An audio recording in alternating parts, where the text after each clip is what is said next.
Ada suara. Oke deh teman-teman, kita akan memulai ibadahnya. Terima kasih yang sudah datang dari Nian, Johan, Kevin, Daniel, dan Kelly, dan Yohanes sebagai pembicara. Kita memulai ibadah kita siapkan hati dan pikiran kita. Kita satu dalam doa. Terima kasih Tuhan yang berada dalam surga. Terima kasih kesempatan ini kita sudah bisa kumpul walaupun via Zoom, kita bisa sedikit ngobrol-ngobrol Bapak. Terima kasih. Semoga pertemuan ini makin menguatkan kita, menguatkan padamu dan juga hubungan bersama lain Bapak. Terima kasih Tuhan. Kita mau mulai diskusi dan sharing kami. Berkati Bapak. Hanya dalam nama kami berdoa. Haleluya. Amin. Amin.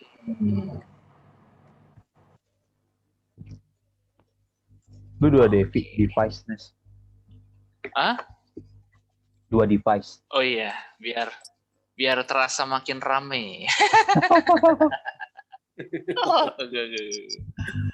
Oh iya, ada rekamnya. Siap. Oke. Ya, teman-teman. Ini langsung ya, Dan ya, berarti? Ya, iya. Oh iya. Oke, teman-teman, thank you yang sudah hadir. Sekarang setelah lama ya kita setahun ini. Kayaknya memang kalau itu setahun sekali ya, Dan ya, kalau sharing kita ini. Di Komsel itu setahun sekali kita biasanya nih. Tapi kayaknya nanti tahun ini bisa 2 kali dalam setahun masing-masing dari kita teman-teman untuk sharing. Dan sekarang tiba lagi dengan saya untuk sharing sesuatu di Komsel ini. Nah, saya ingin membahas ini nih, hal yang lagi ngetrend sebenarnya ya di dalam perbincangan anak muda masa kini gitu ya, apalagi di masa pandemi. Makin suasana nggak menentu, terus orang-orang juga merasa banyak mengalami kesusahan hidup gitu, sehingga ada suatu pandangan kehidupan yang sebenarnya udah tua banget nih pandangan kehidupan ini. Nama pandangan kehidupannya itu adalah Stoa, atau bahasa lainnya Stoikisme. Tapi lebih gampang, lebih enak disebut Stoa. Gitu ya. Udah dari abad ketiga sebelum Masehi. Nah, sebelum Masehi, sebelum Tuhan Yesus lahir, ini pandangan udah ada. Gitu ya. Jadi udah tua banget. Dan sekarang lagi ngetrend lagi gara-gara pandemi. Nah, apa itu Stoa?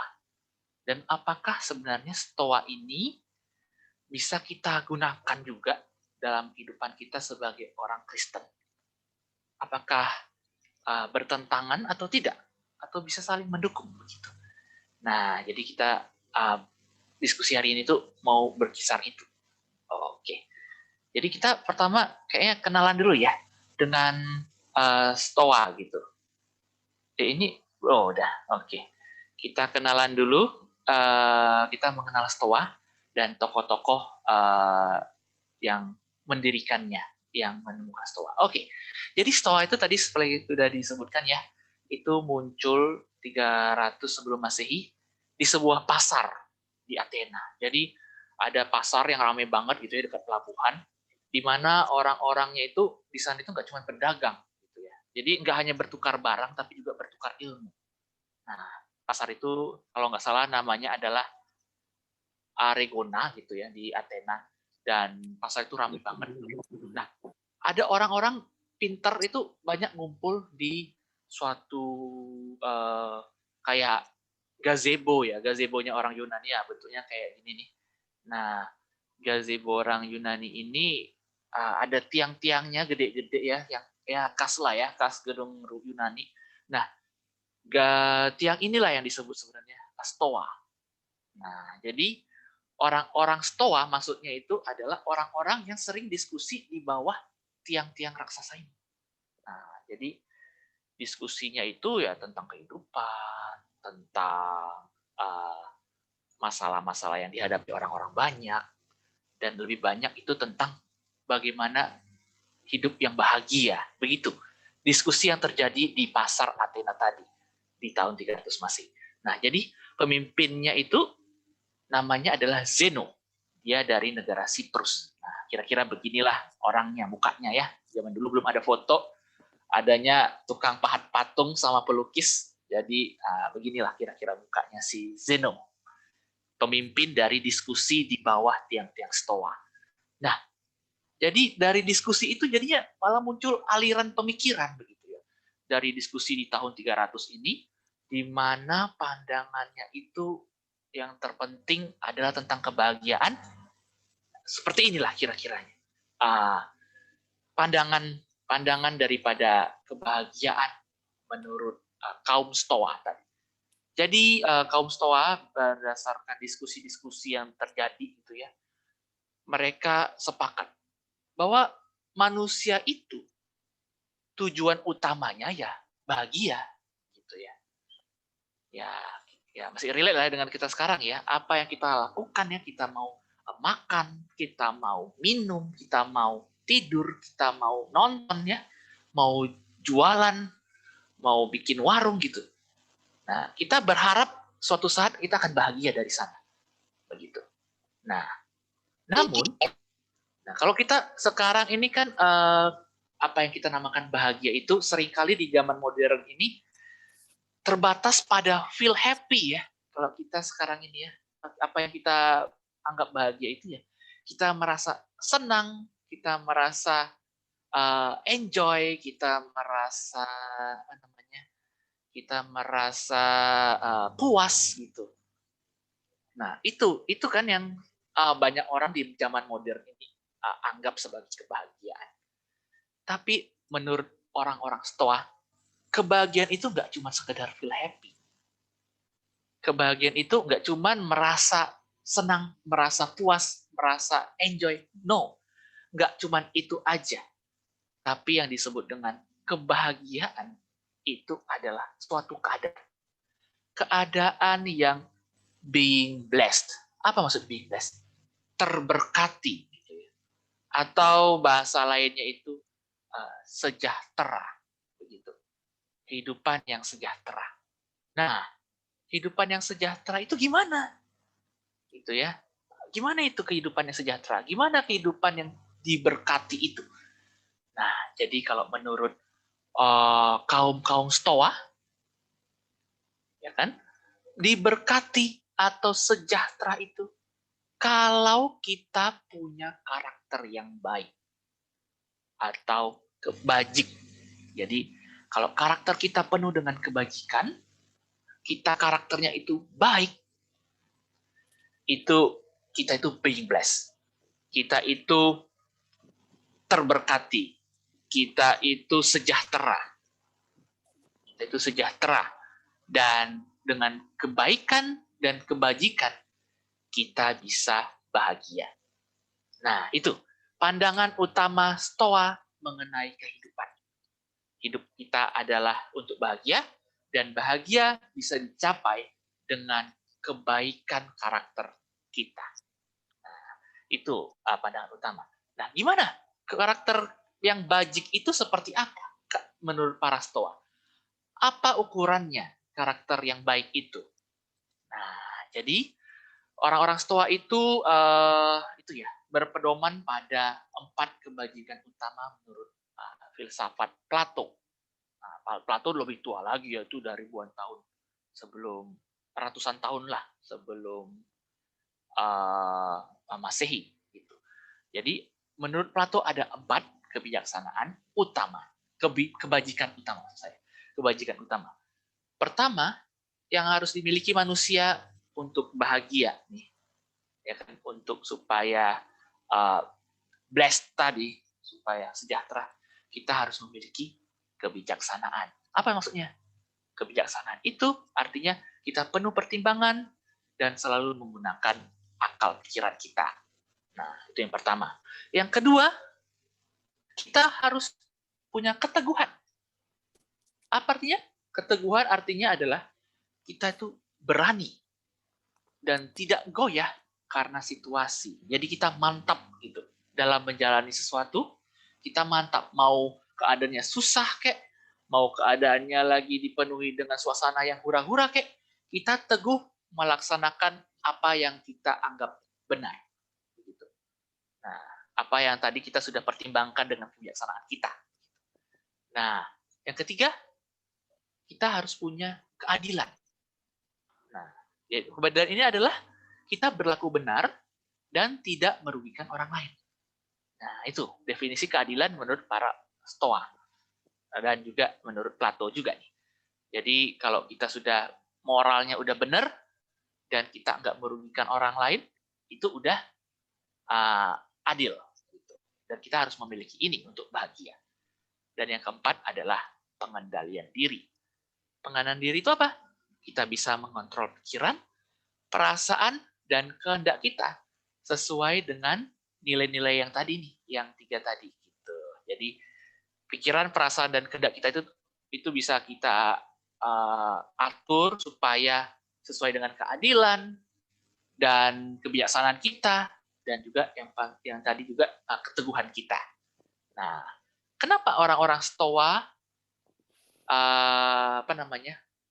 pengen 4 ini? Kenapa mereka menganggap 4 kebajikan utama ini sebagai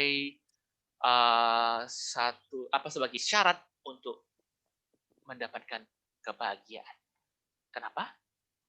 Itu karena kebajikan adalah kodrat manusia dari semesta. Jadi kenapa orang-orang Stoa merasa kita perlu nih punya kebajikan, karakter kita itu punya kebajikan yang 4 ini. Karena bagi mereka universe atau semesta itu punya kodrat bagi manusia, yaitu kodratnya itu adalah kita memang harus melakukan kebajikan. Memang sudah takdir manusia harus melakukan ini, gitu. Jadi kalau manusia enggak melakukan ini, enggak memiliki ini, nah jadi enggak sesuai kodrat dari semesta, jadinya enggak bisa bahagia. Ya, ini perbedaan antara perbedaan utama ya antara Stoa dengan kekristenan.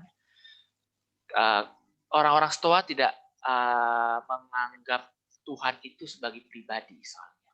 Jadi mereka menganggap Tuhan itu ya semesta, gitu. Universe ini, gitu. Alam semesta itu ya Tuhan. Tapi kalau kita kan meyakini bahwa Tuhan itu adalah ya Allah Bapa, Allah Putra, dan Allah Roh Kudus, gitu kan? Nah, itu perbedaan utama, gitu. Jadi ketika di Kisah Para Rasul ya, kita kalau mau baca itu ada Paulus di Athena. Nah, Paulus itu ketika di Athena itu dia itu berhadapan dengan orang-orang Stoa. Nah, Paulus ngomong di atas tempat yang agak tinggi gitu, terus orang-orang Athena dengerin. Nah, orang-orang Athena di situ disebut salah satu beberapa di antaranya adalah orang-orang Stoa. Nah, Paulus udah ngomong, udah mulai nyambung, tiba-tiba Paulus nyinggung tentang Tuhan Yesus yang bangkit. Orang Stoanya langsung pergi. Nanti ajalah kamu bicara itu ke kami, ngomong gitu di Kisah Para Rasul. Nah, itu karena memang orang Stoa nggak percaya Tuhan sebagai pribadi. Mereka percaya Tuhan adalah universe. Nah, oke. Jadi bagi orang Stoa nih, karakter yang baik dan bajik, karakter yang punya kebaikan dan kebajikan itu udah cukup untuk bahagia. Jadi segala sesuatu hal di luar diri kita itu enggak berpengaruh terhadap kebahagiaan kita yang sejati. Inilah pandangan Stoa. Jadi cukup dengan karakter yang baik aja itu udah cukup untuk bahagia. Jadi kita enggak perlu kekayaan, kita enggak perlu karir yang melejit, enggak perlu pergaulan yang luas, teman-teman yang banyak, itu enggak akan berpengaruh terhadap kebahagiaan yang sejati. Jadi tanpa ini semua, kita juga tetap bisa bahagia. Itu adalah menurut Stoa. Nah, termasuk juga ya hal-hal yang, tadi kan hal yang positif ya. Yang sebelum ini kan tadi hal-hal yang positif. Termasuk juga hal-hal yang negatif. Gitu. Kemiskinan, sakit penyakit, mau kita kehilangan orang-orang yang kita sayangi gitu ya. Bagi orang Stoa yang bijaksana, ini semua enggak berpengaruh terhadap kebahagiaan yang sejati. Karena kebahagiaan berasal dari karakter yang baik. Karakter yang baik, karakter yang penuh dengan kebajikan, itu cukup untuk bahagia. Nah, jadi, tapi apakah itu artinya orang-orang Stoa itu jadinya malas-malasan gitu? Apakah orang-orang Stoa itu jadinya nggak perlu bekerja keras? Ngapain bekerja keras? Ngapain kita cari uang? Ngapain kita jaga kesehatan? Toh, yang penting karakter. Toh, yang penting kita hidup baik gitu. Apakah seperti itu pemikiran orang-orang Stoa? Ternyata tidak ya. Nah, ini. Jadi, hal-hal enak di luar diri kita, gitu ya. Hal-hal enak yang di luar daripada diri kita tadi ya, seperti tadi kekayaan, uang, kesehatan, terus teman gitu ya. Itu memang enggak akan mempengaruhi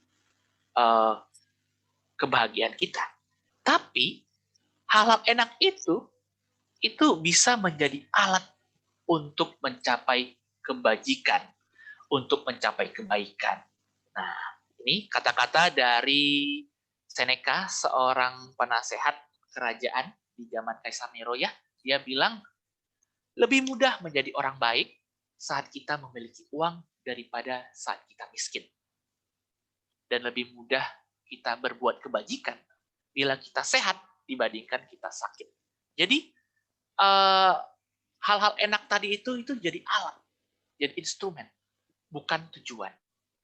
Bukan tujuan hidup yang utama. Karena tujuan hidup yang utama bagi orang Stoa adalah bagaimana karakter bisa menjadi baik, karakter bisa menjadi penuh dengan kebajikan. Yang tadi itu, yang empat tadi itu. Nah, sedangkan kekayaan segala macam itu cuma alat. Nah, artinya bagi orang Stoa, ketika mereka memiliki kekayaan, tapi mereka justru jadi bertindak tidak adil, mereka jadi bertindak tidak bijaksana, mereka jadi boros menghambur-hamburkan uang, kehidupannya jadi tidak terstruktur gara-gara mereka kaya. Bagi orang Stoa, mending mereka miskin. Gitu. Dan bila punya teman banyak nih, tapi ternyata teman banyaknya itu malah membuat diri seorang Stoa itu jadi punya pandangan yang enggak adil gitu ya. Malah teman-temannya itu menghasut dia ke kehidupan-kehidupan yang lebih sembrono gitu ya, lebih jahat gitu, pengaruh buruk lah intinya. Nah, bagi orang Stoa mending nggak punya teman, begitu. Mending nggak punya teman, mending teman-teman itu gue tinggalin dah, karena tujuan utamanya itu adalah kebaikan karakter tadi, kebajikan tadi. Nah, itu menurut pandangan-pandangan Stoa. Nah, kayaknya sampai sini kita itu ya merasa ada kemiripan ya antara pandangan Stoa dengan kekristenan. Ya enggak? Tapi nanti kita kan juga ya kalau kekristenan itu juga bukan harta yang utama kan? Harta itu kita pandang sebagai alat juga. Tapi itu kita akan bahas nanti. Kita ada sesinya. Nah, oke. Jadi kalau kita pikir-pikir ya, keadaan di dunia ini. Kenapa jadinya pandangan Stoa itu jadi relevan gitu ya? Kenapa sekarang jadi booming lagi? Anak-anak muda sekarang banyak, mau apapun agamanya, mau Kristen, mau Islam, mau Hindu, mau Buddha gitu ya. Sekarang banyak anak-anak muda itu berbondong-bondong belajar Stoa. Kenapa ya? Karena Karena sekarang ini ini pun bahkan sebelum ini ya, sebelum corona nih, itu banyak banget orang-orang yang menderita karena mengejar kebahagiaan yang cuman feeling happy, yang cuman suasana senang aja gitu dikejar. Dan gara-gara mengejar hal itu jadi menderita gitu.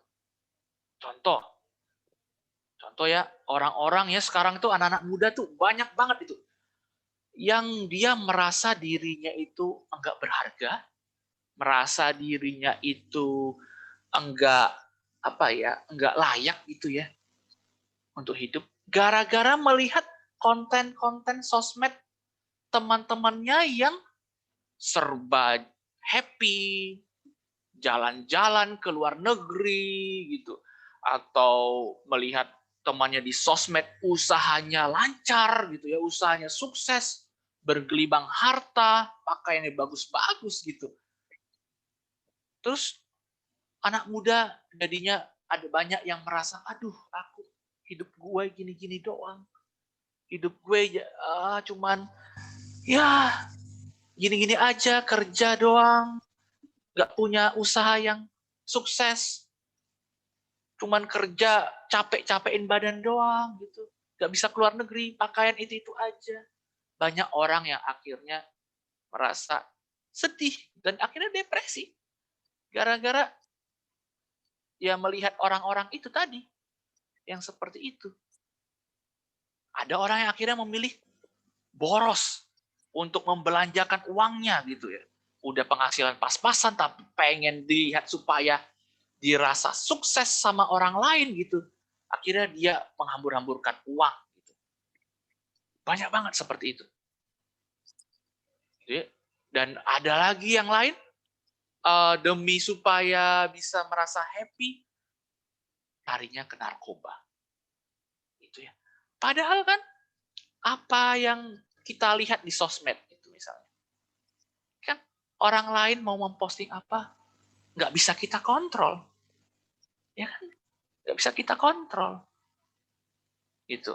Dan bagaimana mereka berperilaku, orang lain berperilaku, orang lain berpendapat ke kita, ya elu gitu-gitu aja dari dulu. Itu kan apa pendapat mereka kepada kita nggak bisa kita kontrol. Gitu ya. Ya, si Anes kayak gitu-gitu doang. Lihat nih gue, udah kemana-mana. Kan aku nggak bisa kontrol orang lain berkata seperti itu. Itu kan? Bagaimana orang menganggap kita nggak bisa kontrol. Nah, tapi orang-orang jadi banyak yang menderita. Karena terlalu banyak mikirin dan mengejar hal-hal yang mereka tidak bisa kontrol tadi. Itu ya. Dan itu semua dikejar hanya cuman feeling happy saja. Bukan mengejar apa yang tadi yang lebih adiluhung, yang lebih tinggi, yaitu keadaan blessed tadi, keadaan yang sejahtera, yaitu dengan karakter yang penuh kebajikan. Padahal karakter yang penuh kebajikan, karakter yang baik, itu semuanya kan dalam kontrol kita. Itu semua dalam kontrol kita.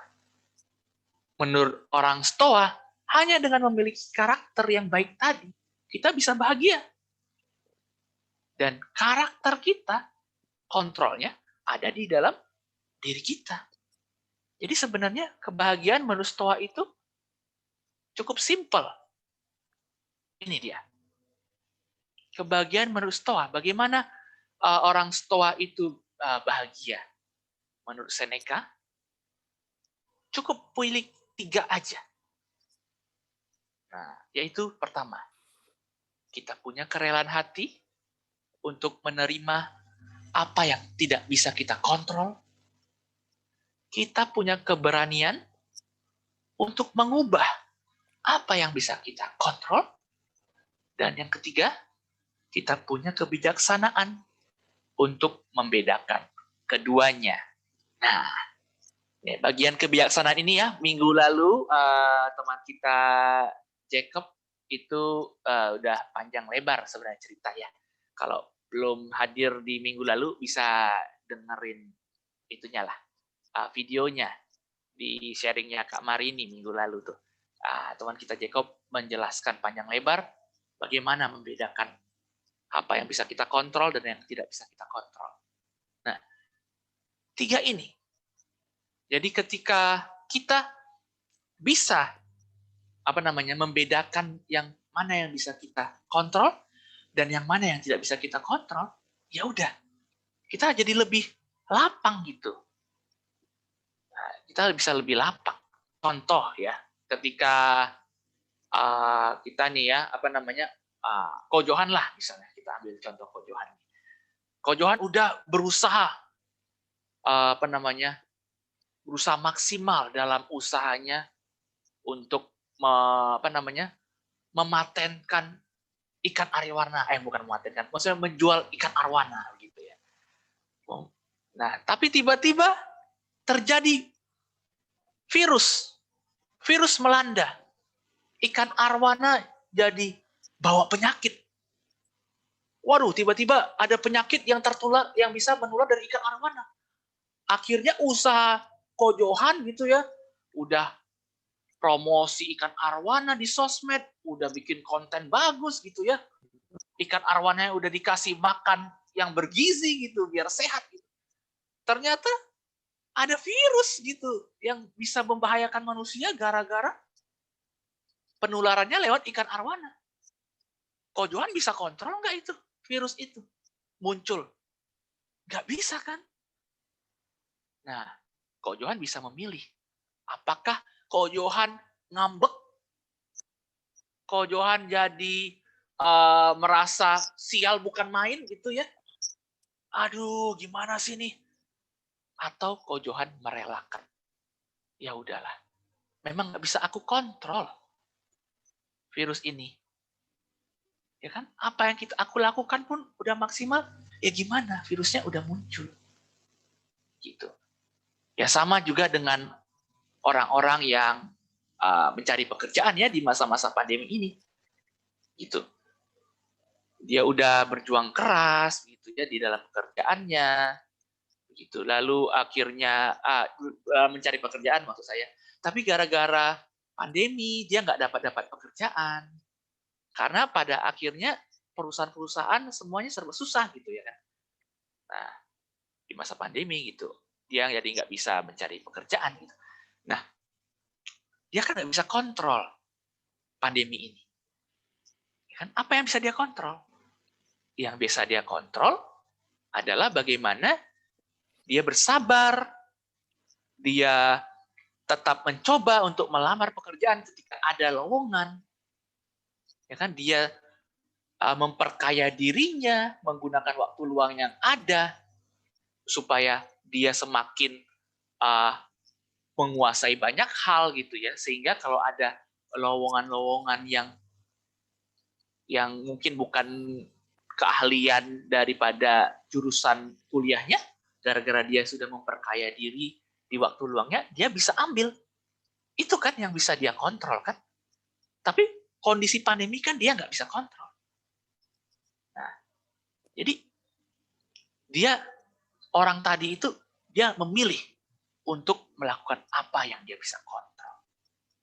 Nah, itu bagaimana orang Stoa mengejar kebahagiaan tadi. Nah, dan selain ini, Stoa juga punya pandangan. Ini salah satu pandangan dari Marcus Aurelius, yaitu seorang kaisar Romawi setelah Nero. Nah, jadi Marcus Aurelius berkata, sebenarnya hanya 3 hal. Oke, 3 hal yang perlu dipikirkan oleh orang-orang Stoa. Ini dia menambahi pendapat dari Seneca tadi. Yang pertama, kita nikmati kebaikan apa yang telah kita miliki saat ini. Nah, jadi karakter-karakter baik yang kita miliki, apakah kita sudah memiliki karakter yang sabar? Apakah kita sudah memiliki karakter yang lemah lembut? Apakah kita sudah memiliki karakter yang Pokoknya yang baik-baik tadi itu kita nikmati, kita syukuri, kita sudah punya karakter itu. Lalu yang kedua, waspada. Waspada bahwa kita bisa aja kehilangan karakter-karakter baik tadi. Bisa aja kita berpaling jadi jahat. Kita bisa saja berpaling dari kitanya mungkin sekarang orang yang sabar. Bisa aja suatu saat kita kehilangan kesabaran. Mungkin sekarang kita orang yang lembut, tapi bisa aja suatu saat kita jadi orang yang senang membentak. Nah, ini kita harus waspada. Jangan sampai kita berbalik dari yang sudah kita miliki kebaikan, malah jadi kejahatan. Dan yang ketiga, kita berharap bahwa apa yang sudah kita miliki itu semakin baik lagi. Diri kita semakin dipenuhi dengan kebajikan-kebajikan. Ini menurut Marcus Aurelius. Nah, jadi di sini ada waspada berarti ada antisipasi ya. Jadi kalau orang Stoa ini mereka itu bermeditasi. Setiap hari itu mereka meditasi, mereka tenangkan pikiran ya kayak meditasi pada umumnya, menghirup nafas dalam-dalam, keluarkan, mereka merasakan sensasi tubuh gitu ya. Baru habis itu mereka pikirkan apa rencana mereka satu hari ini. Nah, mereka pikirin apa rencana kita satu hari ini, kebaikan-kebaikan apa yang pengen dilakukan gitu ya. Itu pertama yang mereka pikirkan dalam meditasi. Lalu mereka alihkan pikiran, mereka bayangkan keadaan diri mereka yang sebaliknya. Yang sebaliknya. Jadi bagaimana kalau rencana-rencana mereka gagal? Mereka pikirkan keadaan, mereka bayangkan keadaan ketika rencana mereka gagal. Mereka pikirkan keadaan di mana bukan kebaikan yang mereka lakukan satu hari itu, tapi malah justru kejahatan. Nah, jika mereka sudah bayangkan tadi, aku pengen bekerja keras hari ini, bekerja dengan maksimal. Mereka juga bayangkan diri mereka sedang malas-malasan. Nah, setelah mereka membayangkan itu, baru mereka pikirkan apa hal yang perlu mereka lakukan supaya hal-hal yang buruk tadi tidak terjadi. Begitu. Jadi meditasi orang Stoa setiap hari ya seperti itu. Gitu.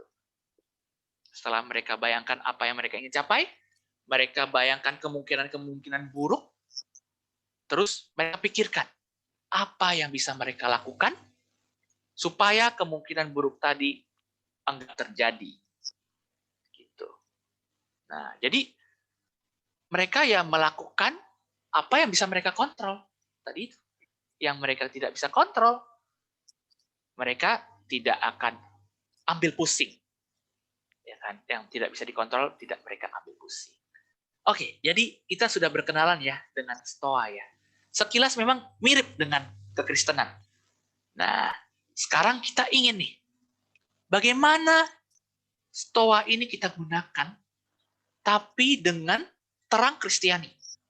Ya, kita kan namanya juga orang Kristen ya, kita nggak boleh dong menyembah ilah lain. Stoa menyembah alam semesta. Alam semesta itu adalah Tuhannya orang Stoa. Lah, semesta kan kalau di Kristen, semesta adalah ciptaannya Tuhan. Itu perbedaan paling mendasar sih antara Stoa dengan Kristiani.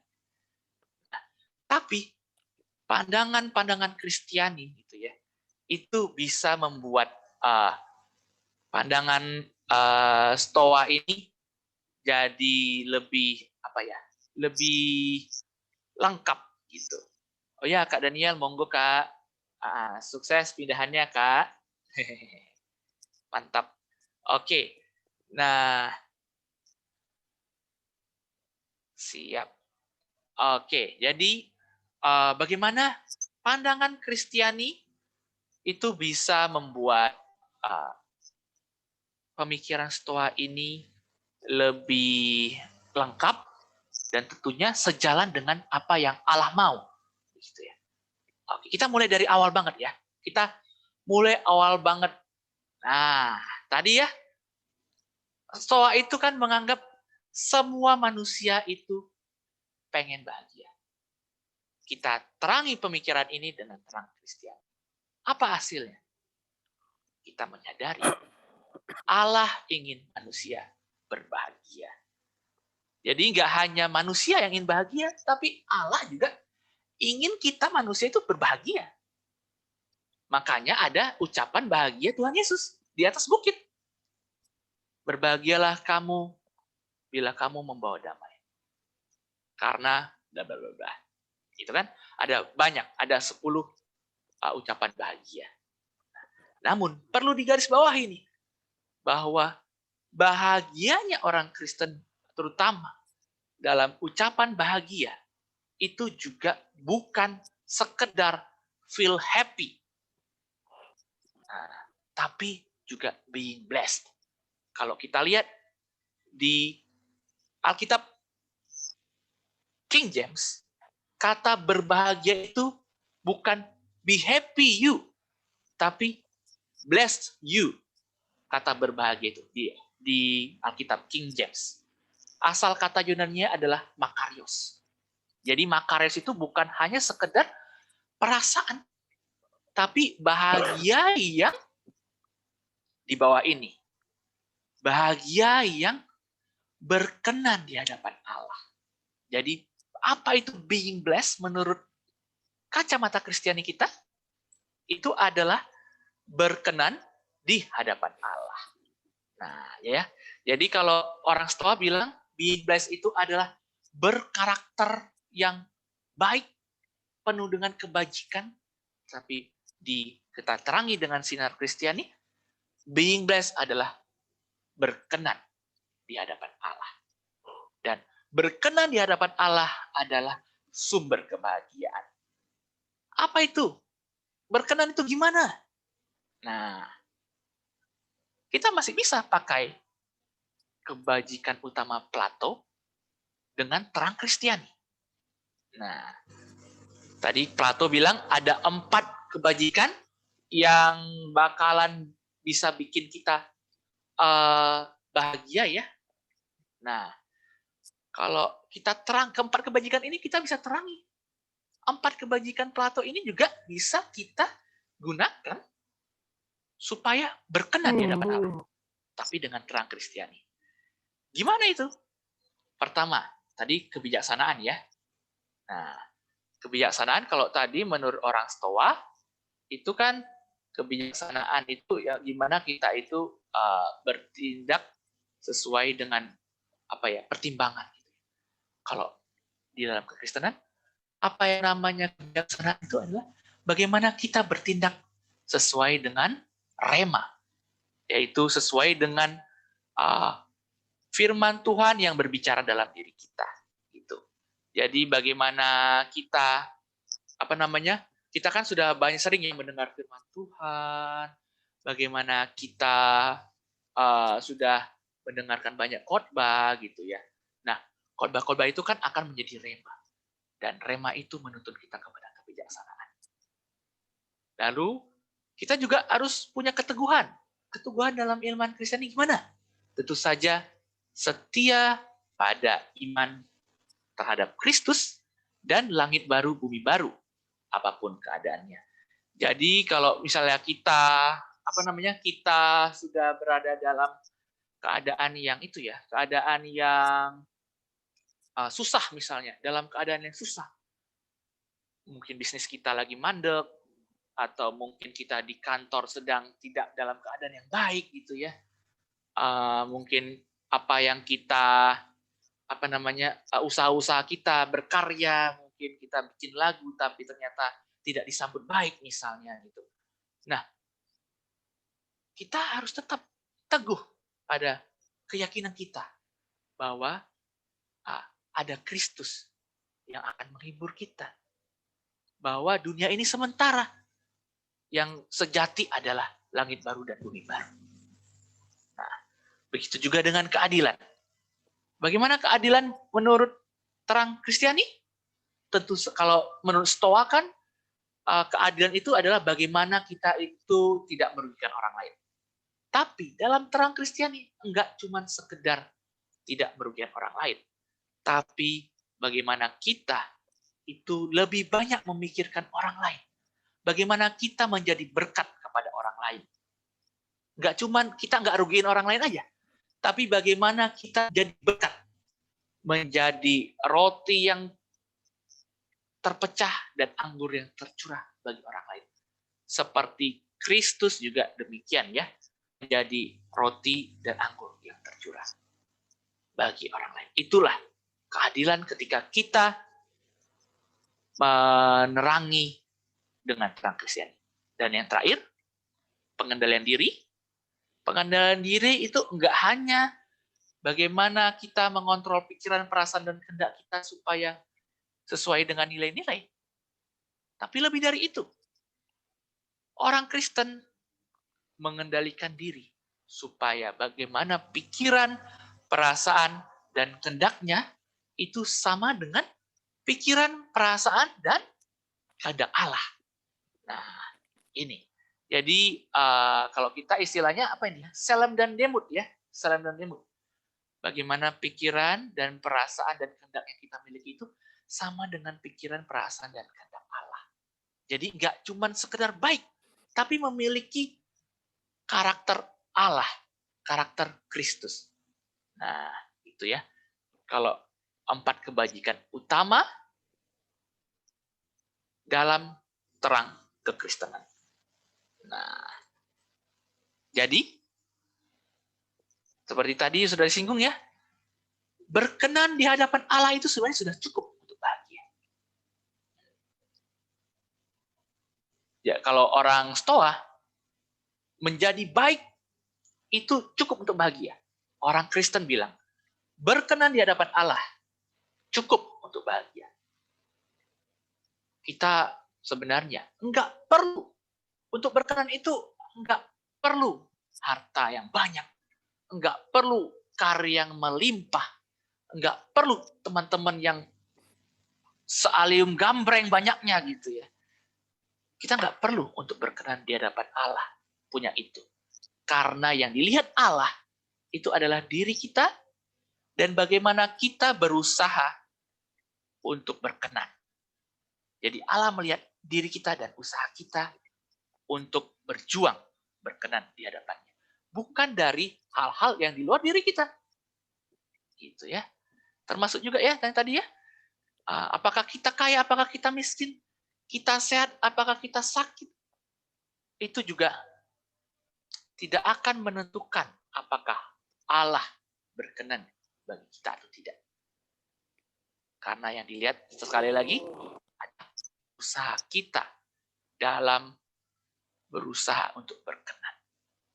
Nah, tapi tentu saja ya, bukan berarti orang Kristen itu jadinya jadi tidak peduli dengan kesehatan, tidak peduli dengan pekerjaannya, tanggung jawabnya di kantor. Wah, yang penting kan berkenan di hadapan Allah. Yang penting kan kita Allah senang, bukan bos senang, bukan sehat, sakit juga nggak apa-apa, ya udah makan aja sembarangan, makan yang mengandung kolesterol banyak ya nggak apa-apa, fast food, junk food sepanjang hidup ya nggak apa-apa, yang penting kan berkenan. Nah, kita juga sama ya, kayak yang pandangan Stoa tadi yang di sini tuh.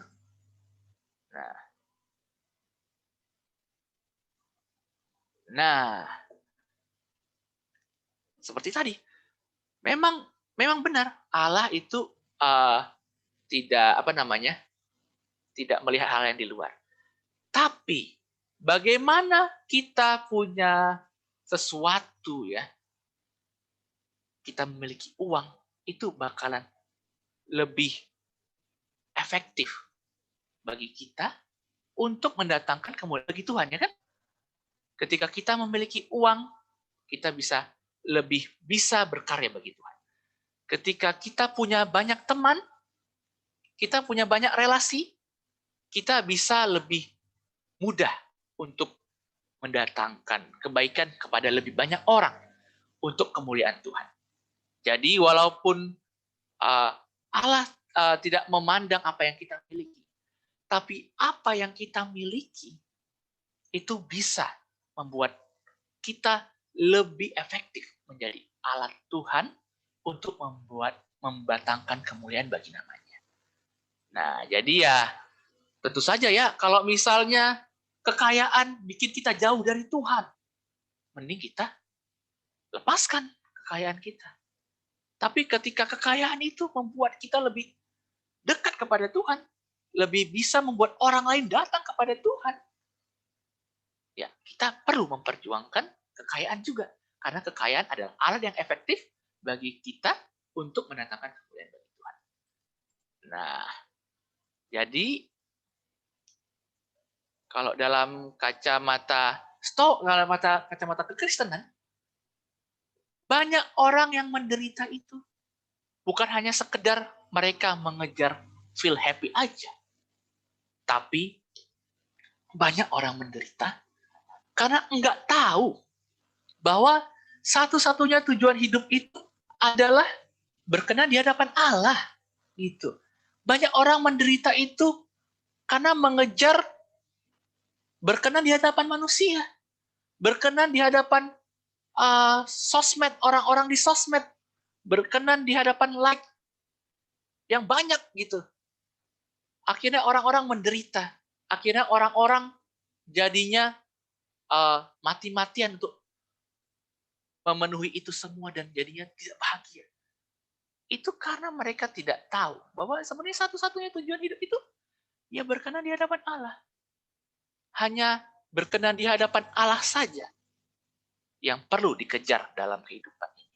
Coba bayangkan, hanya Allah sajalah satu-satunya tujuan hidup kita. Semua jadi terlihat simpel. Ya kita tinggal bagaimana kita meneladani Tuhan Yesus tadi ya. Bagaimana kita melakukan apa yang tidak menyakiti hati Tuhan. Jadi lebih simpel. Kita nggak perlu mikirin macam-macam. Gitu. Hidup jadi lebih simpel. Makanya doa orang Kristen kalau dia ingin menggunakan itu ya pola pikir Stoa, doanya jadi bisa begini. Tuhan, berikanlah aku kerelaan hati untuk berserah atas apa yang tidak dapat aku kontrol. Berikanlah aku keberanian untuk berjuang mengubah apa yang bisa aku kontrol. Dan berikanlah aku kebijaksanaan untuk membedakan keduanya hanya demi kemuliaan namamu saja. Jadi kenapa kita perlu untuk membedakan yang tidak bisa kita kontrol dan yang bisa kita kontrol, itu hanya demi kemuliaan nama Tuhan. Hanya demi supaya nama Tuhan dimuliakan dan demi supaya kita berkenan di hadapan Tuhan. Oke, ya sekian untuk dari saya. Ya, monggo kalau ada tanggapan atau pertanyaan seputar Stoa atau keputar apa aja yang terkait. Iya. Monggo, ada yang mau menambahkan juga boleh. Tetap harus ada hostnya, Nes, biar bisa nembaknya nih. Wih, monggo kepada host Daniel. Pas awal pilih ngomongin tentang mirip-mirip Kristen, aku jadi keinget sih teman-temanku yang belajar Stoa ini kan juga ada beberapa ya. Aku bisa celetukin gitu. Dulu tuh sebenarnya belajar kekristenan loh. Bisa bilang gitu kan. Dan aku tadi mau komen apa lagi ya? Ya itu aja sih. Mungkin ada teman-teman yang mau menanyakan gitu tentang Stoa ini ke ahlinya. Enggak sih, kebetulan mungkin baca Hanes. Bukan ahli, tapi lebih duluan baca aja. Dan kita nggak perlu baca karena sudah Tanya apa sudah sudah dibacaan? dikunyahin. Rangkum.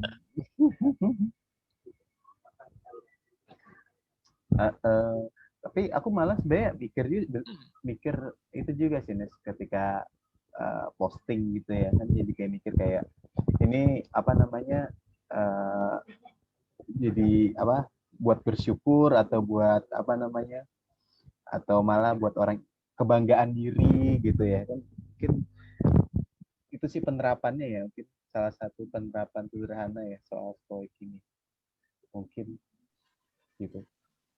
Kebanggaan diri terutama atas hal-hal material ya. Maksudnya hal-hal yang material kayak misalnya kayak kita pakai pakaian yang mewah misalnya, atau punya barang-barang yang mungkin mobil atau rumah yang besar gitu ya. Itu kan biasanya kan orang banyak sumber kebanggaannya material gitu ya. Kayak gitu kah maksudmu, Dan? Betul. Iya, jadi memang Stoa itu memang banyak itu sih, banyak yang berkecimpung di bagian-bagian seperti itu gitu. Karena bagi mereka ya tadi itu harta itu atau hal-hal yang membawa kebanggaan itu sebenarnya bukan untuk bangga, tapi untuk alat supaya kita bisa menjadi karakter yang baik gitu tadi, karakter yang penuh kebajikan. Tadi itu jadi alat saja. Jadi justru ketika kita punya mobil mewah kita jadi sombong, kita punya rumah yang besar tapi kita jadi merendahkan orang lain. Bagi orang Stoa mending ya aku nggak punya rumah, mending rumahku kecil aja tapi aku bisa punya karakter yang baik. Pas aku denger sering kita dengar sebenarnya dari Pak Eras ya gitu ya. Aku malah jadi gimana? keinget ini ketika dengar Stoa yang kamu jelasin itu malah sebenarnya lebih ke keakuan sih. Cuman yang bedanya dengan kekristenan kan dia itu lebih apa, tujuannya kan ke Kristus ya.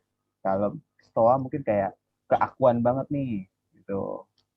Ya walaupun dikaitkan dengan orang atau sekitar itu, tapi tetap pusatnya dengan diri kita gitu. Mungkin bedanya dengan kekristenan kan ya apa, ya apa namanya ya, itu pusatnya adalah Tuhan. Ya itu yang sekilas betul aku banget itu, Dan. baca Jadi memang kalau pemaparannya.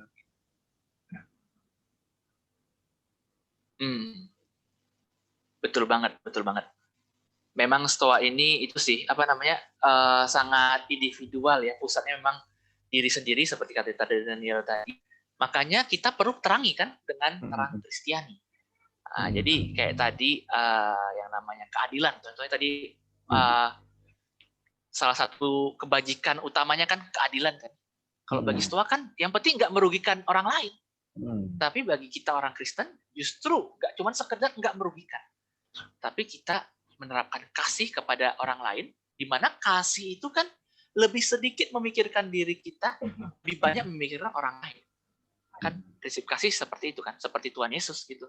Dia nggak memikirkan dirinya sendiri, rela mati jadi roti yang terpecah, anggur yang tercurah gitu demi kita semua. Nah, jadi memang kita harus terangin sih. Kita sebagai orang Kristen nggak bisa telan mentah-mentah Stoa ini, tapi memang kita harus padukan dengan apa yang sudah kita dapat dari pemahaman kita di gereja. Gitu. Walaupun ini lagi tren ya, pasti ada beberapa juga yang kayak Kelly nih baru dengar istilah Stoa. Mungkin dari beberapa kali juga ada yang baru tahu istilah ini kan ya. Mungkin Derry baru dengar atau udah tahu, Der? Menurut tuh gimana, Der, tentang Stoa ini? Lama sih, dia baru dengar kan, kemarin baru yang di apa sharing Kak Reni sebutin kan sama Anis, dan baru dengar emang, dan oh ternyata kayak gini. Dan emang kayak tadi lu bilang kalau di Stoanya sendiri kayak lebih ke aku gitu ya, ke apa pusatnya di orangnya sendiri itu gitu. Tapi kalau dibahas secara Kristen ya bukan, jadi beda, pusatnya harus ke Tuhan gitu. Dan memang kayaknya kalau menjalankan yang stoa ini dalam hidup kita tuh kita harus punya pengendalian diri yang kuat sih gitu. Takutnya kan biasa orang yang kayak tadi yang bilang hal-hal yang di luar diri kita itu jadi instrumen sebenarnya untuk mencapai itu kan. Nah, kadang kan orang kalau manusia ya emang dasarnya sifat dasar manusia gitu kan, kadang suka ya udah mencapai lupa gitu kalau pengendalian dirinya tuh nggak kuat. Kayaknya itu yang poin keempat kalau nggak salah tadi deh, yang dalam prinsip stoa itu. Poin keempat betul. Iya. Dan ya itu sih kayak tadi tuh juga yang stoa itu kan kayak kita fokus apa yang kita bisa kontrol dan yang nggak terlalu mikirin apa yang kita nggak bisa kontrol gitu. Itu bagus banget, maksudnya bagus banget untuk masukkan dalam diri sendiri gitu. Sering banget memang kita terlalu mikirin banyak hal yang di luar yang kita nggak bisa kontrol gitu. Kita terlalu pusing gimana ya cara ngebenerin ini padahal itu kita nggak bisa kontrol. Dan harusnya kita fokus ya apa diri kita yang kita bisa kontrol kita rubah gitu. Bagus banget sih. Dan dapat masukan doanya yang tadi Kak Anes itu slide itu bagus sih Mas ya. Gimana cara bedain? Iya, itu dia. Itu tadi bedain. Gua dan SS sih. beri kita kebijakan untuk bisa bedain ya. Iya benar-benar. Gitu. Apalagi dunia hari ini sih, menurutku dunia hari itu Jakarta khususnya yang sangat seperti itu ya, di mana ya tujuan manusia itu ya fasilitas itu sendiri kan, untuk dapat fasilitas sebaik-baiknya, sebagus-bagusnya ya kan. Ya kayak gitulah.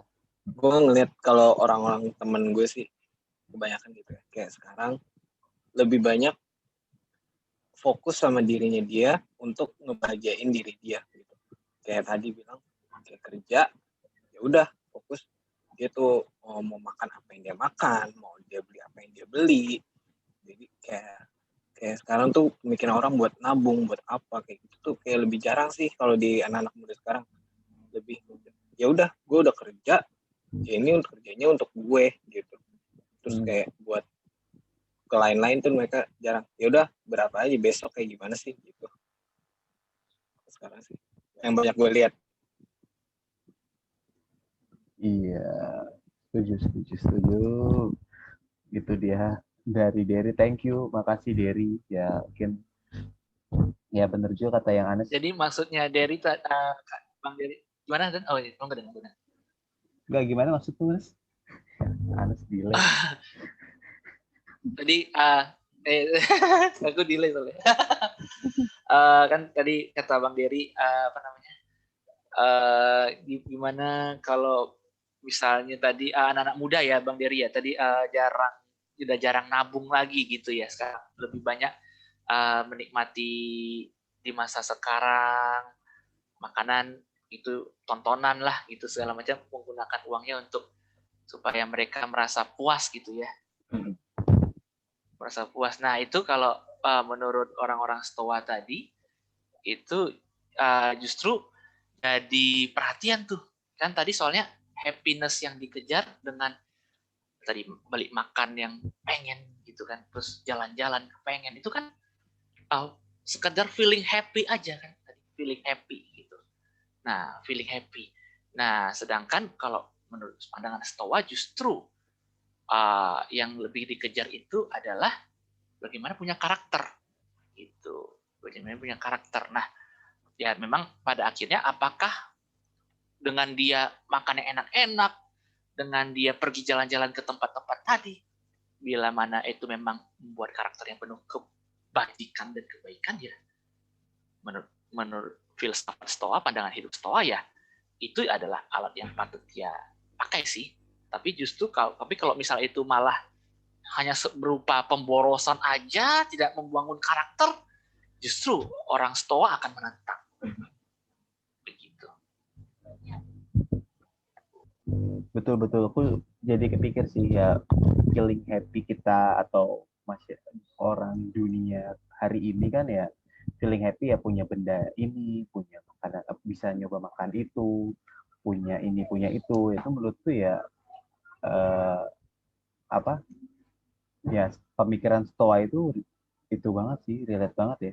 Mana yang utama tuh ya dengan kita punya ini, bisa makan ini, itu ya untuk apa namanya, untuk kebajikan itu kan, untuk alat untuk kita mencapai kebajikan gitu.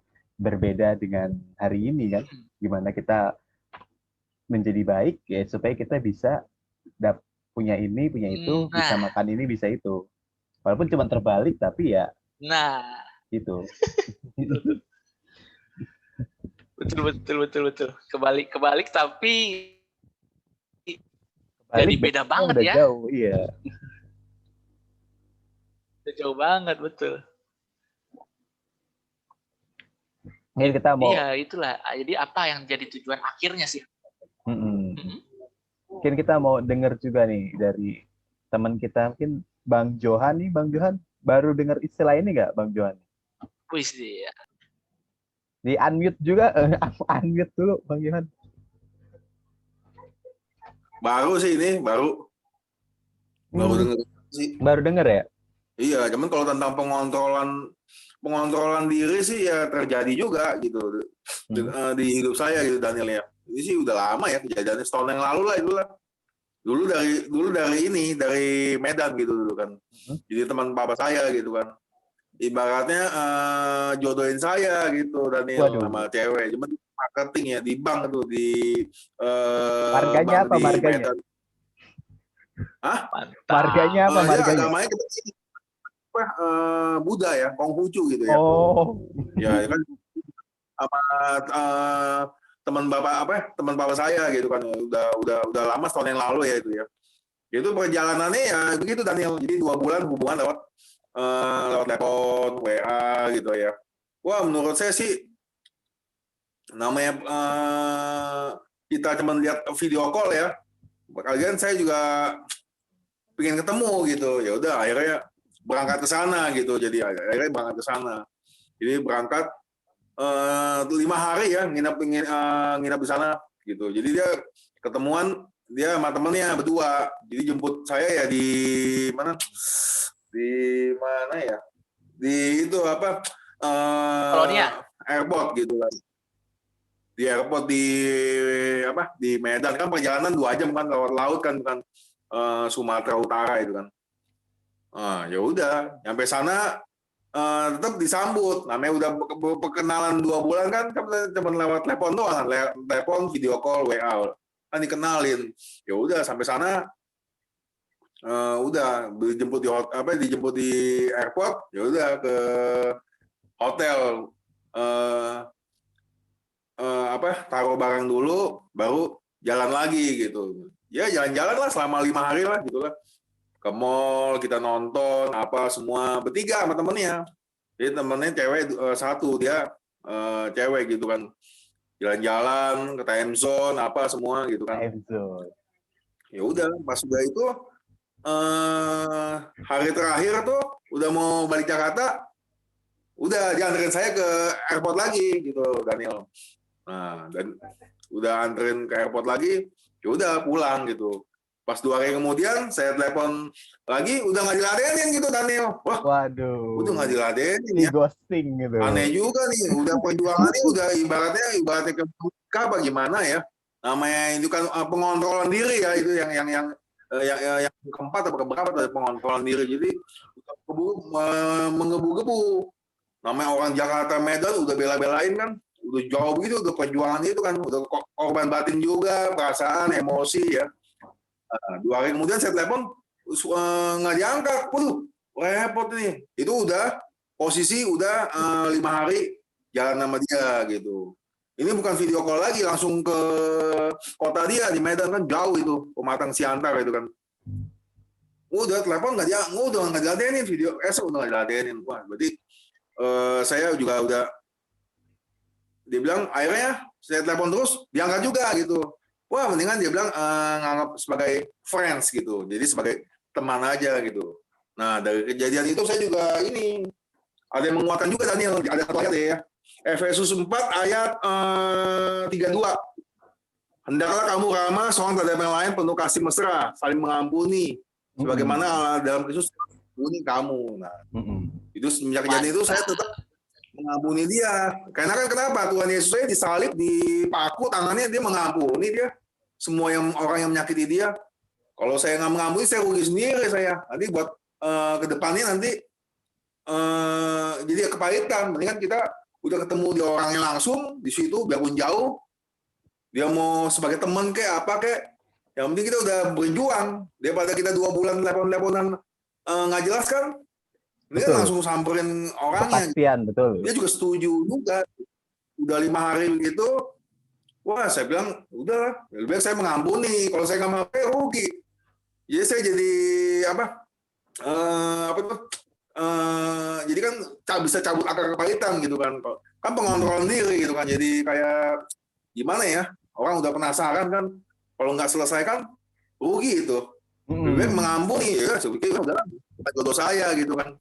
Kan Tuhan Yesus saya di salib, dipaku sama musuhnya, ngampuni dia ada manusia yang menyakitinya gitu kan. Lebih baik saya mengampuni. Ya udah itu aja Daniel, kesaksian dikit aja itu udah selesai udah. Jadi kan gitu kan. Keren. Itu benar-benar langsung. Mantap, gitu. Stoa yang langsung. Wih, keren itu. Johan, belum tahu stoa udah langsung jadi stoa. Harus benar dipastiin Bang Johan. Daripada jalanin terus kan, ternyata di ujung itu mending segera. Mantap Bang Johan. Menurutmu gimana Nes? Ada yang stoanya Bang Johan ini? Nah, memang kalau ini ya stoa itu menurutku paling bisa banget tuh buat percintaan sebenarnya memang dan Bang Jo. Jadi ya kita nggak bisa kendaliin sebenarnya perasaan wanita gitu ya.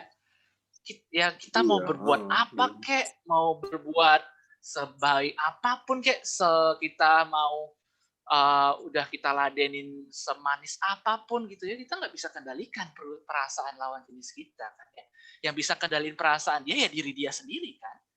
Jadi ya yang kalau misalnya memang apa yang kita lakukan demi calon kekasih lah, atau mungkin udah jadi kekasih gitu ya, atau bukan untuk percintaan, kayak untuk teman juga gitu ya. Ya kalau kita maksimal ya udah, tugas kita udah selesai gitu. Tanggung jawab kita udah selesai kalau kita udah maksimalin. Gitu. Karena di luar itu nggak bisa kita kontrol, ya kita mau bilang apa kan? Relakan. Gitu. Jadi ya memang kalau dalam percintaan, stoa ini bisa banget gitu ya. Dan tentu saja ya, kita perlu terangi juga dengan kerangka Kristenan gitu kan. Ya jadi ya apa yang kita tentang percintaan ya percintaan ala Kristen lah, ya seperti tadi yang Bang Johan udah terapkan itu, mengampuni itu udah Kristen banget sih, mantap gitu ya kan. Wah bagus tuh, jadi cara lagi sih nilai versi stoa. Wih, para versi stoa. Stoa adalah cara untuk move on. Iya. Betul banget itu. Nah, gitu sih. Kalau ini gimana menurut Kak Clara nih? Nah, tadi kan bahas diri kita diri berharga ya, diri kita berharga gitu kan. Di remaja. Sorry tadi nggak bisa gabung soalnya lagi nyiapin materi. Jadi nggak bisa bergabung. Nah, menurut Kak Clara, kalau ini stoa ini tadi, apakah bisa bikin diri kita makin berharga atau gimana? Bikin kita merasa lebih berharga atau gimana? Aku sebenarnya udah sempat tahu stoa ini kan, cuman cuma kayak di awalnya doang gitu loh, kayak aku sebenarnya nggak terlalu paham mengenai filosofi stoikis, sebutannya stoikism ini kan gitu. Nah, tapi kalau tadi dari cerita Kak Anes, sebenarnya tadi itu juga nyambung-nyambung juga. Tadi aku juga sempat sharing di remaja gitu mengenai kayak orang zaman sekarang tuh hanya berfokus pada bagaimana dia mendapatkan sesuatu yang membuat dia berharga, tapi sebenarnya dari pandangan orang lain gitu. Eee, ya itu sih tadi ya aku mikirnya, ya harus dikembalikan apa ya, pola pikir kita harus balik lagi gitu. Mengapa kita berharga di mata Tuhan gitu, bukan dari, pengakuan orang lain, bukan dari validasi orang lain gitu sih. Lebih apa ya, eee menyadari bahwa kita berharga itu bukan cuma sekedar, "Oh paham gue berharga di mata Tuhan juga." Nggak cuma itu doang, tapi, action-nya itu, responsnya itu ketika kita tahu kita berharga, ya kita mau kembali ke rancangan Tuhan semula gitu. Kayak, mmm, eee, memperlakukan diri kita sendiri sesuai sama apa yang Tuhan mau sih, kayak gitu. Jadi bukan sembarang Eee, anak zaman sekarang kan kayak, oh self love gitu atau appreciate diri kita sendiri, tapi dengan cara-cara yang justru kadang, nggak bertanggung jawab gitu sih, gitu. Jadi, mulai mikir juga kayak, gue tuh udah menghargai diri sendiri secara benar belum sih, gitu sih. Tapi, bukan dari filosofi dunia, tapi mulai eee dari firman Tuhan gitu, di mana sih gitu celahnya gitu, apa ada yang belum apa sih, aku pokoknya kayak refleksi dulu sih sebenarnya. Tadi, sharing di remaja kayak sebenarnya aku juga masih, belajar terus sih untuk memahami keberhargaan aku tuh, apa ya, apa sih yang harusnya aku lakuin gitu sih, Kak Anes. Agak susah sebenarnya ngomongin berharga ini karena kalau tadi di remaja juga Kak Kelly bilang kan kayak, kayaknya manusia tuh pasti akan insecure gitu loh sampai mati gitu. Tapi harus tahu dulu gitu, kita fokusnya kemana, interest kita kemana. Kalau fokus kita cuma ngomongin achievement secara duniawi ya, mau sampai mati juga kita akan iri sama orang lain, kita akan insecure gitu, karena di atas langit masih ada langit. Tapi kalau kita fokusnya sama Tuhan, bagaimana kita fokusnya itu menyenangkan hati Tuhan, ya pasti nggak akan terpengaruh lagi gitu. Maksudnya pengaruh, tapi nggak jadi sesuatu yang menekan kita, memberatkan hidup kita sih. Kalau aku sih mikirnya gitu sih, Kak Anes.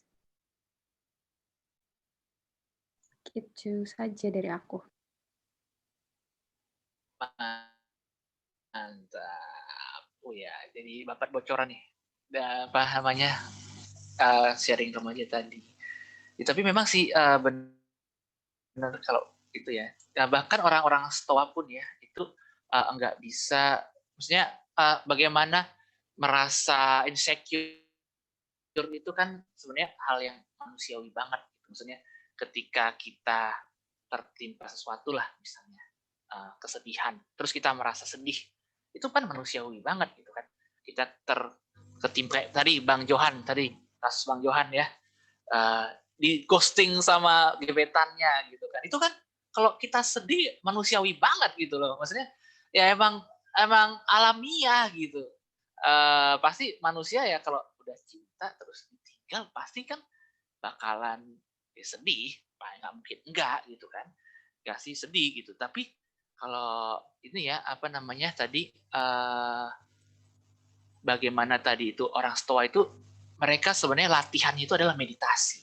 Gitu. Jadi ketika sesuatu kesedihan itu membentur diri mereka gitu ya, yang mereka lakukan adalah mereka menenangkan diri, mereka tarik nafas dalam-dalam, keluarin, mereka berpikir, mereka tenangkan diri dulu, pikirannya tenang dulu, baru mereka pikirkan. Apakah yang menimpa mereka itu bisa mereka kontrol? Apakah yang menimpa mereka itu sebenarnya memang sudah diusahakan maksimal supaya tidak terjadi, gitu ya. Dan akhirnya kalau memang sudah maksimal dan masih terjadi juga kan berarti nggak bisa dikontrol. Gitu ya. Ya mereka bermeditasi supaya bisa merelakan begitu. Dan sama juga sebenarnya dalam Kristenan kenapa kita perlu saat teduh gitu ya. Dalam kita Pak Eras kan selalu saat teduh 30 menit sehari gitu. Sebenarnya saat teduh itu meditasi gitu kan. Saat teduh itu meditasi gitu. Kita berpikir apa aja hal yang sudah kita lakukan buat berkenan gitu kan. Hal-hal apa gitu. Kita melakukan dosa gitu kan. Kita sudah antisipasikah atas dosa-dosa yang kita lakukan ini? Kita tanyakan ke diri kita gitu kan ketika kita saat teduh gitu. Kita mohon ampun atas dosa-dosa kita. Terus kalau misalnya memang kita belum maksimal gitu kan, kita mohon kekuatan dari Tuhan gitu kan supaya kita bisa lebih maksimal lagi untuk mencegah dosa gitu kan. Nah, jadi meditasi itu memang penting, makanya kita perlu saat teduh gitu dalam diri kita tiap hari. Oke. Jadi setiap pagi jam 5. Itu selalu ada, guys. Jadi mungkin kalau awal-awal kebetulan kalian bangun gitu, terusnya jam 5 nih, kalian mungkin bisa buru-buru setel Pak Eras. Itu ada di Zoom. Nanti ku share. Oke, itu siapa lagi ya? Aku agak ini saya ada yang ganjil. Aku kan dengerin Clara sharing dan dengerin ini juga gitu. Kan ngomongin soal, jadi Kak Clara itu tadi ngomongin soal ada juga yang minder dan juga ada yang sombong gitu ya. Aku jadi keinget ini. Jadi awan beberapa minggu ini karena banyak istirahat ini banyak dengerin podcast dan aku dengerin podcast Buddha. Jadi filosofi Buddha. Jadi dia Zen itu ya. Zen. Jadi dia ngomongin soal kesombongan dan minder gitu. Dia kasih gambaran gini. Ilustrasinya gampang. Kalau kita tuh sebenarnya di jari ini mungkin kalian bisa lihat jari kalian. Kita tuh sebenarnya adalah jari tengah. Nggak gini sih. Ini jari tengah gini. Dan dimana cara kita untuk belajar bersyukur gitu dan supaya bersyukur dan tidak sombong itu kita adalah jari tengah. Kayak misalnya contoh, kalian gaji berapa? Misalnya 5 juta. Terus kalian ngelihat orang gajinya 3 juta dan ada yang 1 juta gitu. Terus kalian yang 5 juta ini sombong gitu. Wah, 5 juta, 3 juta ya, 1 juta nih aku 5 juta gitu. Tapi secara tidak sadar ada orang yang gajinya 7 juta dan 10 juta. Itu juga gambarin kalau kita nggak boleh sombong. Karena ada yang gaji di bawah kita dan ada yang di atas kita. Dan juga kalau misalnya jabatan atau apa gitu, kerjaan, lihat nih aku karyawan nih, PNS. Itu juga sebenarnya nggak boleh sombong karena ada yang CEO, ada juga yang mungkin atasannya lagi gitu. Dan juga kita nggak boleh minder karena ada orang yang boro-boro gajinya pasti ya, sehari aja kalau nggak kerja nggak makan. Nah itu adalah filosofi jari tengah yang gue ingat dan gue selalu bersyukur, oh ya gue adalah manusia yang jari tengah, dimana gue lihat di bawah ada yang lebih susah, di atas juga ada juga yang lebih gak susah gitu. Itu yang membuat gue, oh ya udahlah, nggak usah terus minder atau terus sombong gitu, karena kita hanyalah jari tengah, teman-teman. Gitu juga dengan Kristus gitu lah. Apa ya nyambungnya ya, susah. Ya gitulah. Ya karena mungkin ada sambungannya dengan stoikisme. Wih. Mantap, filosofi jari tengah ya. Jadi itu kayak ini gak sih kita jadi jangan terlalu melihat ke atas, iya. jadi minder dan jangan sering lihat ke bawah. nanti kita jadi sombong gitu. Ya keseimbangannya. Gak ada kaitannya langsung sih dengan pandangan hidup Stoa, karena pandangan hidup Stoa itu kan kayak kamu bilang tadi, dan fokusnya pada diri sendiri gitu ya. Bagaimana kebaikan diri sendiri. Paling kalau mau disambung-sambungin, dipaksa-paksa sambungin ya. Paling gini, dan ketika si jari tengah tadi melihat si jari kelingking gitu ya, yang di bawah dia itu, terus dia jadi sombong gitu ya, terus dia jadi merendahkan, itu kan jadi melawan dari kebajikan gitu kan. Nah, bagi orang Stoa mending dia jadi si kelingking sekalian. Mending dia jadi si kelingking sekalian kalau gitu, daripada dia merendahkan orang lain gitu. Nah, dan kalau misalnya dia melihat orang lain yang lebih tinggi, terus dia merasa, wah, aku kayaknya bakalan bisa nih membantu lebih banyak orang kalau misalnya aku menjadi orang yang lebih tinggi dari aku tadi. Jari apa tadi? Jari 7 juta tadi, jadi 7 juta. Nah, ya orang Stoa akan berusaha untuk jadi jari 7 juta tadi. Tapi kalau dia yakin bahwa menjadi lebih kaya itu bakal bikin dia sombong, baik bagi dia untuk tidak berjuang untuk jadi jari 7 juta. Paling itu sih kalau mau disambung-sambungin. Betul. Penerapannya itu, jadi penerapan dari Stoa itu sih, benar-benar. Oke, mungkin yang banyak berkomentar, yang terpenting adalah itu. Ini si Kak Kelly, Kak Kelly mau berkomentar tentang Stoa ini, mungkin yang first impression dengerin tentang Stoa. Asik, gue kayak dengerin radio. Bahkan kalau bisa nambahin Kak Kel dari sudut kekristenannya, asik.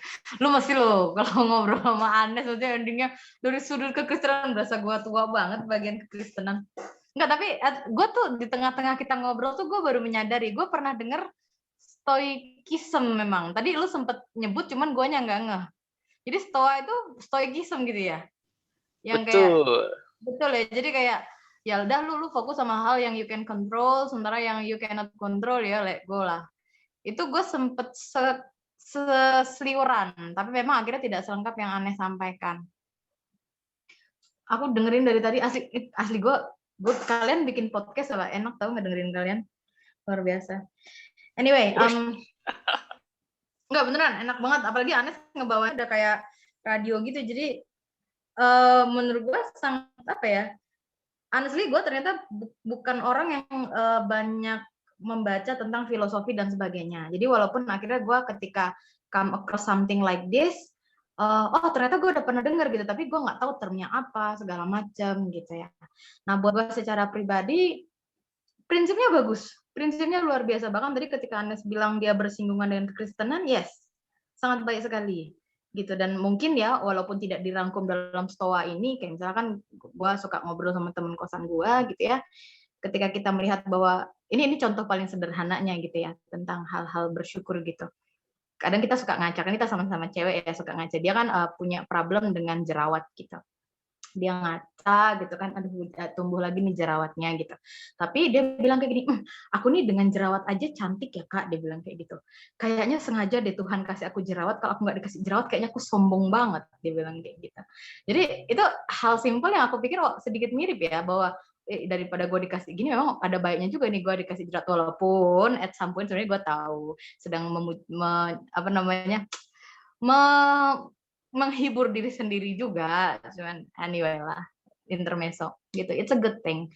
Cuman ya tadi benar, gue pikir-pikir, gue tuh sambil ngedengerin kalian ngobrol ya, gue sempat mikir gini, bisa nggak ya gue dengan sebagai gue seorang manusia gitu ya, menjalankan filosofi atau falsafah Stoa saja gitu, tanpa Tuhan di situ gitu. Can I do that? Aku dari tadi mikir gitu ya, karena keren-keren banget. Aku juga akhirnya sempat browsing kan, kalau Anes itu kan sangat apa ya, maksudnya falsafahnya tuh yang ya gini, lu ngejelasinnya kan kebajikan apa segala macam, sangat lengkap sekali. Nah gue tadi sempat cari yang biasa kan ada di Kompas atau apa kan, kadang-kadang mereka suka dirangkumnya. Kayak gitu gue ngeliat, oh oke, kalau rangkumannya kurang lebih seperti ini. Yang mungkin orang secara awam jauh bisa lebih mengerti gitu ya. Kalau kita kan tadi Anes membahas dengan sisi bahasanya dari awal udah kayak kekristenan. Kita langsung nangkap, tapi mungkin orang lain mungkin belum. Nah, gue ngebayangin bisa nggak sih seorang gue gitu ya untuk ngejalanin itu semua. Menurut gue akan sangat berat gitu. Karena tadi bener self-centris. Nah, gue ngerasa gini, pada akhirnya gue rasa kita nggak akan pernah berada di atas. Kenapa? Nggak mungkin kita ada di atas kalau misalnya kita ego. Maksudnya gini, kan dia pusatnya tadi Toa adalah diri sendiri. Maksudnya ya udah kita bisa kontrol apa yang kita bisa kontrol, yang nggak bisa kita kontrol ya udah ya kita apa namanya ada bahasanya dia tadi yang gue baca di entah Kompas atau apa, dia bilang kayak gini, jangan mikirin orang lain, be the best version of you gitu loh, atau jadilah versi terbaik dari dirimu. Ini kan sesuatu yang gue sering dengar Om Era sampaikan gitu loh. Tapi akhirnya ketika lu menjadi apa ya, ibaratnya jadi be your best version, kalau itu buat diri lo sendiri, endingnya egois. Dan akhirnya kita akan lebih milih ya udah gue di bawah aja, dan lu nggak akan pernah efektif buat siapapun gitu. Nah, karena gini, kalau misalnya gue ngerasa oh gue bisa kok, gue pasti bisa di atas, dengan lu bilang gue bisa di atas dan bisa lebih apa istilahnya ya, dampak pada orang lain, itu aja menurut gue udah ego banget gitu, udah nggak mungkin lu naik ke atas. For me, gue nggak mungkin naik karena gue merasa kayak I can do better than other people gitu loh. It's hard. Makanya gue bilang di sini lah, makanya pentingnya Anes bilang kita perlu terangi dengan kekristenan. It's really ya memang bener banget. Gua rasa kalau kita cuma berpegang kepada diri sendiri, endingnya egois. Tapi kalau kita berpegang, misalnya kita menjadi baik untuk orang tua kita, atau kita mau menjadi baik biar kita bisa berdampak kepada lingkungan, jatuhnya humanisme gitu. One day kalau misalnya lingkungan ngecewain kita mau gimana? Kan kita manusia. Misalnya kita ke orang tua gitu, misalnya. One day ketika orang tua ternyata ngecewain kita, terus kita mau gimana? Gitu loh. Kita tuh aduh fragile banget, menurut gue kita tuh sangat apa istilahnya fragile ya, sangat ringkih gitu loh, gampang banget kecewa tentang hal-hal kecil. Makanya gue bilang kalau nggak Tuhan senternya, kalau nggak Tuhan pusatnya, nggak bisa lagi. Karena satu-satunya embodiment atau pribadi di jagat raya ini yang benar-benar perfect, sempurna, nggak pernah ngecewain kita, nggak ada flaw-nya, ya cuma dia gitu loh. Makanya gue bilang kita selalu harus punya pegangan, manusia nggak bisa bergerak sendiri, berjalan sendiri, nggak bisa. Secara mindset kita pasti ada sesuatu yang membuat kita terus berjalan. Contoh paling gampang, kenapa lu bangun di pagi hari? Mungkin ya gue butuh duit gitu. Ada sesuatu yang kita pegang gitu, kayak oh gue butuh, gue harus kerja gitu. Kalau enggak lu mungkin nggak bangun, atau mungkin oh gue mau ngebahagiain orang tua. Jadi harus ada sesuatu di kepala kita yang akhirnya memotivasi kita untuk melakukan sesuatu gitu.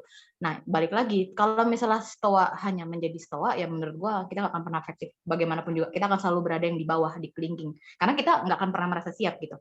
Tapi once Tuhan itu jadi pusatnya, menurut gue ya kita nggak usah minta untuk ke atas, nanti kalau emang menurut Tuhan kita siap ya dinaikin juga.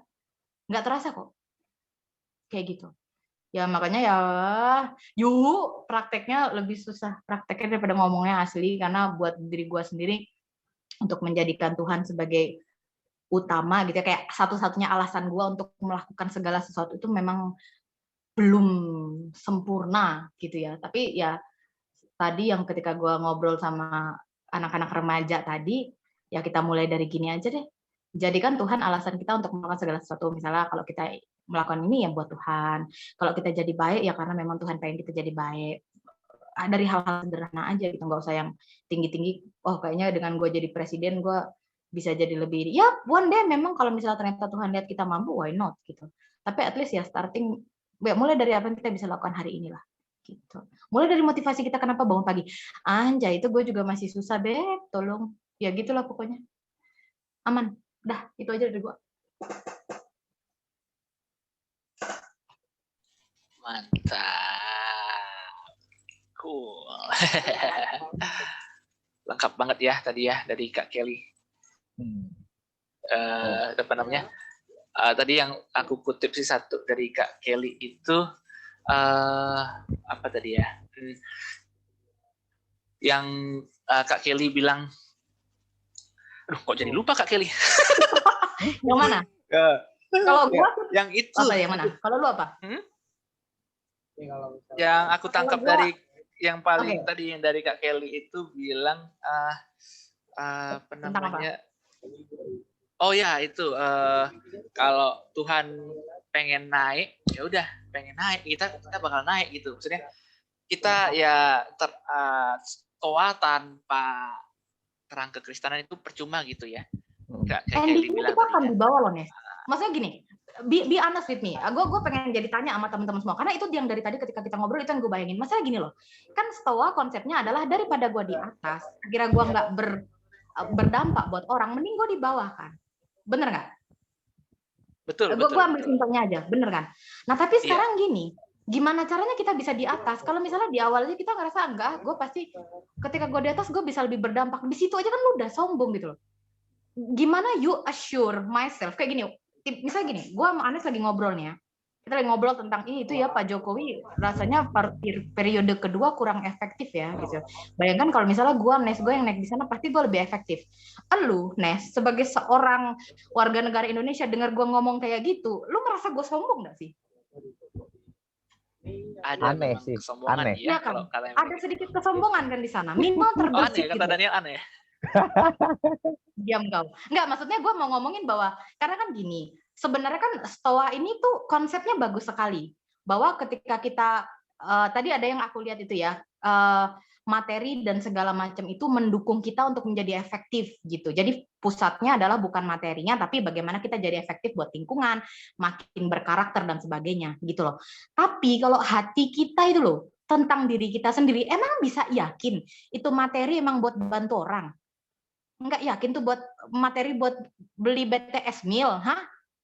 Cobalah jawab dulu pertanyaan aku nih. Tapi penyakit orang rata-rata gitu sih Kak Kel ya. Kayak misalnya awal-awal gitu, oke gue ini hidup buat Tuhan nih. Oke nih gue hidup buat Tuhan nih. Ini gue punya sesuatu nih nanti buat Tuhan nih. Beli ini nanti buat Tuhan. Tapi akhirnya ya setelah punya itu baru membuktikan untuk Tuhan atau enggak, atau semakin pengen lagi gitu. Emang kenyataannya gitu sih. Tahu nggak? Tiba-tiba gue jadi keingetan siapa? Gue jadi keingetan Paulus tahu. Ingat gak? One day Paulus itu pernah berdoa, Tuhan, kalau boleh cabutlah atau angkatlah itu ya sesuatu yang menggocoh dia sehingga dia merasa menderita itu gitu. Dia sampai minta 3 kali, Tuhan nggak angkat. Akhirnya apa yang dia bilang? Cukuplah kasih karuniamu bagiku, dalam kelemahanku kuasamu nyata gitu. Ini yang akhirnya membuat kita seberapapun kita berada di atas pasti ada sesuatu yang membuat kita nggak tunduk gitu. Nah, tinggal kita sadar apa enggak. Makanya gue percaya bahwa setiap kita pasti punya kelemahan. Kalau kelebihan pasti adalah, tapi kelemahan pasti sebanyak orang pasti ada lemahnya gitu. Itu yang membuat kita akhirnya nggak bisa sombong. Nah, tapi ya balik lagi, kalau kita mau ngomongin masalah efektivitas, kalau bukan Tuhan pusatnya ya apa lagi gitu. I don't know. Emang lu bisa janjikan tanpa Tuhan pusatnya lu pasti bisa dengan humanisme lu bisa melayani planet ini? Gue sebagai manusia gue nggak bisa sih. Karena gue akhirnya jadi tunduk kepada siapa? Gue akan merasa diri gue cukup hebat untuk bisa baik sekali gitu. Aku akan berego tinggi bahwa I'm so good gitu. Kayak so nice, sorry. Otak gue. My bad. I don't know lah. This is just apa ya? Ini cuma pendapat gue yang akhirnya ya at the end of the day sih balik lagi ya Tuhan bila rela untuk berserah. Iya sih, endingnya sih ini sih. Itulah kenapa endingnya kalimat terakhir ini ya. Kalau misalnya kita mau nerapin stoa ya, kalimat terakhir ini hanya demi kemuliaan. Jadi hanya demi kemuliaan Tuhan saja aja gitu. Kita mau bisa relakan atau kita mau memperjuangkan yang bisa kita kontrol, itu bukan demi diri kita. Iya. Kita mau rela atau kita mau kontrol, itu demi semuanya demi kemuliaan Tuhan, demi perkenanan kita di hadapan